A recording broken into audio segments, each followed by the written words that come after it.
Hello everyone, welcome back to the next video. In this video I will show you how to overlay image as well as text in native Android application to live camera preview using Media 3 effects. So let's get started. Now I have already made separate videos on how to overlay text and how to just overlay an image, but in this video we will be overlaying both text as well as image. So yeah, let's get started.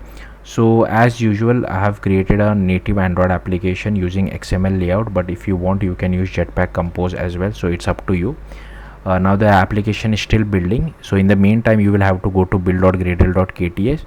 You have to add few dependencies. First one is this camera core, camera 2, life cycle, view, if Android X Media 3 effect as well as Media 3 effect.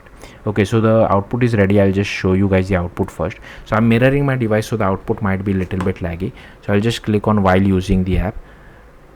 Okay, and here you can see like I've overlaid the Android logo as well as there is this text as well, which I'm just I'm getting the time and displaying over the text, but it can be a static text as well. It's up to you.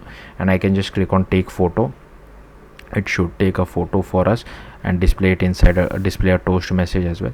Again, I'm mirroring my device, so the output is a little bit laggy. Also this Media 3 effect are in alpha state, so yeah, we will get a better performance as it becomes stable. So here you can see this is the captured image. Okay, like I said, you need to add all this stuff. Then I'm using version catalog, so the version is added inside libs.versions.toml. So you will have to go over here, and here you need to add first camera core, then this camera 2 dependency, then this Media 3 effect, which is alpha at the time of me recording, and then this Media 3 effect version as well. Then here you just need to add Android X camera 2, camera core, camera view, camera life cycle. Make sure you add this 4 lines of code. Then you also need to add Android X Media 3 effect as well as Media 3 effect. Once you add all of this, you will have to click on the sync now button. So I'll just change this value just to show you the sync now button. Here you can see sync now. You just have to click on sync now. Again, I'll just revert it back to 1.7.1. so by clicking on the sync now button, it will download all the Android dependencies for you.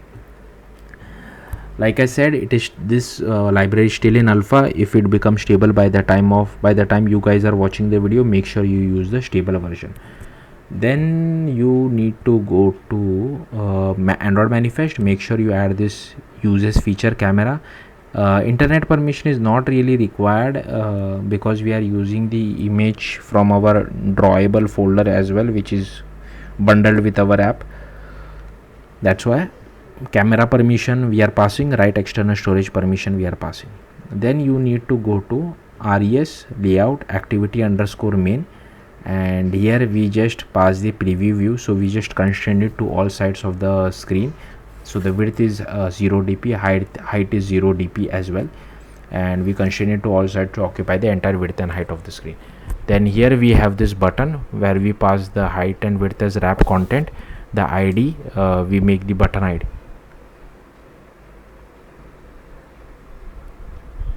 Then here we pass the id, elevation is 2 dp, text is take photo, and here we constrain to the bottom of the screen as well. Then here I have defined a timer overlay. Now this is in Java, but you can convert it to Kotlin as well. It doesn't need to be in Java. So this is kind of the text overlay thing which I was displaying, right? So given that this was continuously changing, that's why I created, like, we were displaying kind of like a time, right? So that's why I created a separate class, but it's not necessary. Like I said, you can create it in Kotlin as well. I have just copied it from the documentation, that's why it is in Java, but the main activity is in Kotlin, so don't worry about it. So firstly you will have to copy all these imports. Okay, then here we have defined our timer overlay. So this is the static overlay settings. We just initialize it. I have set some rotation degree, you can play around with this. Then this overlay frame anchor as well as this background frame anchor, you will again have to play around with this, because depending on your text and where you want it, you'll have to change this value. Then here we just do this get text, and here you can see we just pass this presentation time under microseconds, I guess. I'm not sure what this is. Again, I've copied it from documentation, and we just divide it by this micro per second, so this gives us this particular value. But instead of this, you can just hard code the value as well. You don't have to do all this kind of stuff. You can just pass a normal string value to this as well, and it should be fine. Then here we set some foreground color, here we set some absolute size as well, and here we just define another override this method where we just pass our overlay settings. Then you just need to go to main activity. So firstly, these are all the imports. Again, I'll simply scroll through this. Feel free to pause the video and just copy all these imports. Again, I'll just remove all these dead imports which are there. You don't really need it.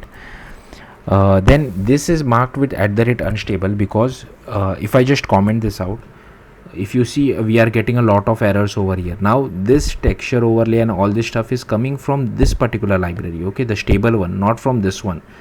But still this is one of the quirks of Android development, that the library is stable but the APIs are a bit unstable. That's why we have to add this @unstable API. Can't help it.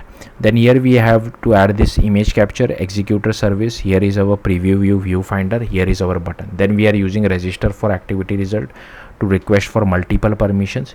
By default this value is true. Then we just loop over it and make this value as false, and if it is false we just display a toast message, else we start our camera. Then here we initialize our viewfinder, we initialize our button, and on click of the button we just call take photo. If all permissions are granted, we just call start camera, else we request the permission. Here we initialize our camera executor as well. Inside take photo, if image capture is null, we just return back. Here I defined a simple date format as well. Here we define content values, pass the display name, MIME type, and if HDK is greater than P, we also set the relative path. Then here we just do image capture dot output file options, passing in the content resolver external content URI as well. Then we just do image capture dot take picture, then we override the on error as well as on image saved. So once image is saved, you get the URI as well. So if you want to display it inside an image view, you can use this image URI. Then we just do camera executor dot shutdown. Then inside start camera we just define aspect ratio strategy as well as resolution selector. Then we just do process camera provider dot get instance. Then we just do get the process camera provider, we define our preview view. Then we just define image capture dot builder, set the resolution selector as well. Then we get hold of our back camera. Then here we just do use case group dot builder, add our preview use case as well as image capture use case. Then here we have this Media3 effect. Then we just pass our preview view, video capture as well as image capture. Then here we just do immutable list dot builder, passing the Android X common Media3 effect. Make sure you add the right import because there are a lot of other packages which has this effect. Then here we create this overlay effect from bundle, which is a method I will show you shortly. Then we just add the overlay to our effects. Then we add the effects to our Media3 effect. Then we add the Media3 effect to our use case group builder. Then we just bind to the life cycle, passing our use case group builder dot build.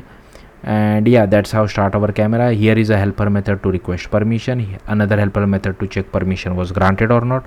Inside on desktop we just shut down our camera executor. Another this is like static thing where we define our variables, so file name, format as well as required permission. And now the main part, create overlay effect from bundle. So first you have to define this overlay builder. Then we have to define static overlay settings dot builder, set the rotation degree, set the scale, set overlay frame anchor as well as background anchor. Now this is for our image. So now to get the image, all you need to do is app compat resources dot get drawable. As you can see, the image is defined inside the map folder, IC launcher. You can add an image inside your drawable folder as well, whatever image you feel like. In my one of the other videos I have also showed you, like where I was showing you how to overlay an image. I was using a network image in that case. So same network image also you can use it over here. So it's up to you how you want to use it. Then we just set the bounds for it. Then for this is for our text, so we just define, sorry, this is for our logo overlay, sorry, again for image as well, drawable overlay dot create static drawable overlay. And then we just define our timer overlay, add both of them to our overlays builder dot add. You can add more things as well to this. Then we just build it, and if it is not empty we just send this overlay effect. So yeah, that's it. Thank you for watching. Bye.